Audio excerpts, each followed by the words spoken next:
good. Well, we've learned a lot as well, you know, over the process of making it and meeting 25 people, 24 people. You learn so much as well. And we've had those people in front of us, and we've had drinks with them and meals with these people. And it's the strangest thing about Hellraiser, really, for me, is that everybody likes each other. Everybody has fond memories. I mean, when we did the book on Return of the Living Dead and documentary, there were issues with people arguing, issues with legal battles. Hellraiser was just not that at all. You know, people have a lot of fond memories of Hellraiser. And people aren't really embarrassed by it either, because you can imagine some actors and members of the crew doing a low-budget horror film in 1986, 1987. What they do now could be an embarrassment. I mean, we had Mark here, who's a makeup artist, who's an Oscar winner. We had John Midgley, who's a sound editor, Oscar winner. These guys have won Oscars, and they're still proud to talk about Hellraiser. So I personally learnt a lot in the last 6 months doing this project, and I'm hoping obviously that translates to the fans to find out more about Hellraiser, and learn more about the film as well. And I mean, in terms of, I've seen the video so far, the teasers and stuff. The quality of the image, it's amazing. Oh yeah, it's. We're so lucky. Our director, Kevin McDonough, he is a filmmaker, right? He makes independent films. He's actually got a film at Cannes this year called The 11th Hour, and he's absolutely brilliant. I mean, visually, I'm so impressed with what they've done. Our editor, Nick Helmsley, is absolutely fantastic as well. You know, he works with Kevin. He knows what he's doing. Our researcher and interviewer, Chris Griffiths, he's also working on the edit. He's brilliant. He knows Hellraiser inside out.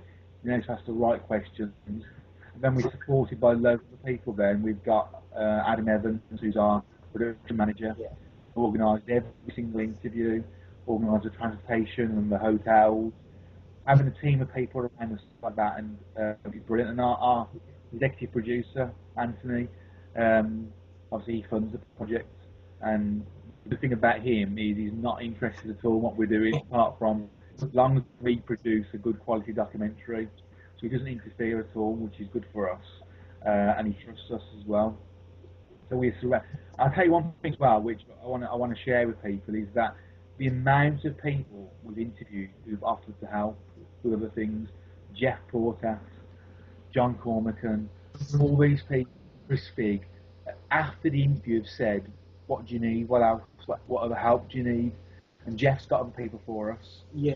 John's given us 100 photographs, never before seen. Beverly Pond Jones, who's in a makeup, gave us 60 photographs, never before seen. So we've got some really nice stuff at the moment. And we've got Oliver Smith, who played Frank, Skipper's Frank. He's offered to do a narration for us as well of a documentary. And, you know, for the UK fans out there, he does a lot of narration in the UK. People wouldn't even know it was him. He does all the Sky Television voiceovers, and you wouldn't recognise his voice, but he's absolutely a fantastic guy. I mean, it's scary. I mean, he played Skipper's Frank, and he played Mr. Browning in Hellraiser 2. Yeah. Nice guy with a very powerful voice. So we're really lucky, I think, that these people want to be part of it. And I think the biggest thing for us, obviously, that being British, and Hellraiser 1 and 2 are British films. Yes. You know, they might be funded by American money, but they are British. You know, that's why we're so lucky, because the majority of the cast and crew live in the UK. So that's been really good for us, for obvious reasons. Yes.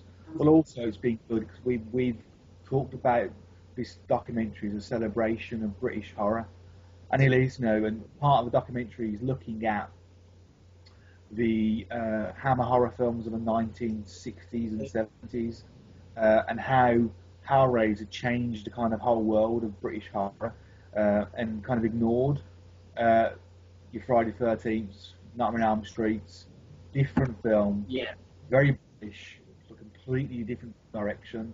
And we've seen that recently with the Saw films, going in different direction for horror and the paranormal activities and whatnot.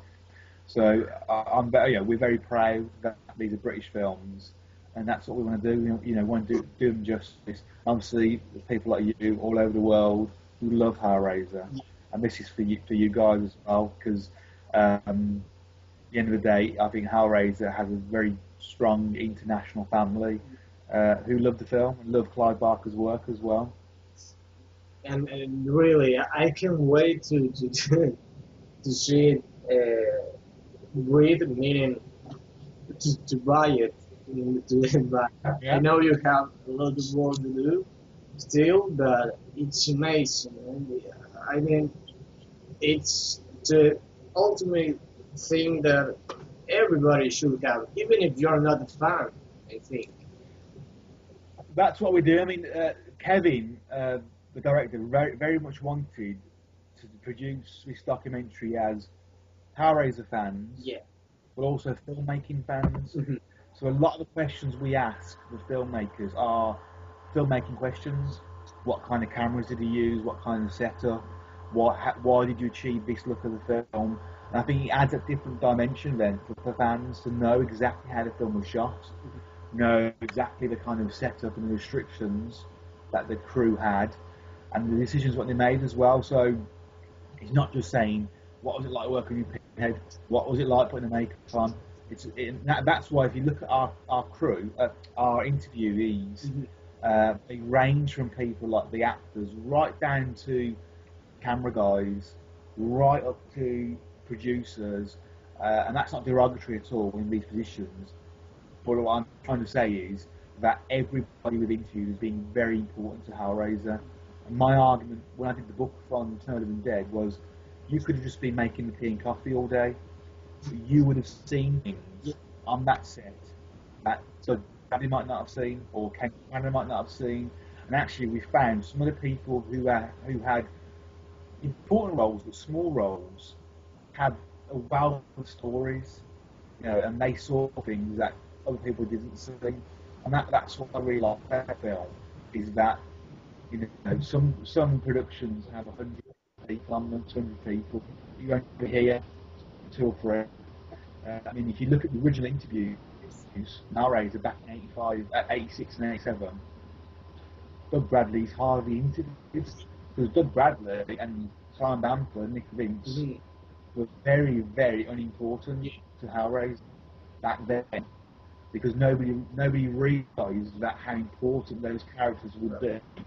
There's very, very little archive footage of those guys talking.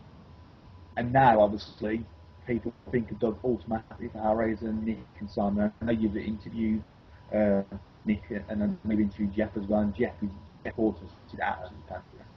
For me, I mean, you've got Clive on one hand, who created Hellraiser. Visually, it's Jeff.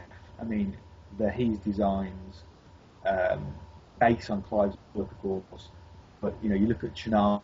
Dr. Chenard is my favourite character, and that's all Jeff Portas. That design of him, makeup applications. You spoke to Jeff recently.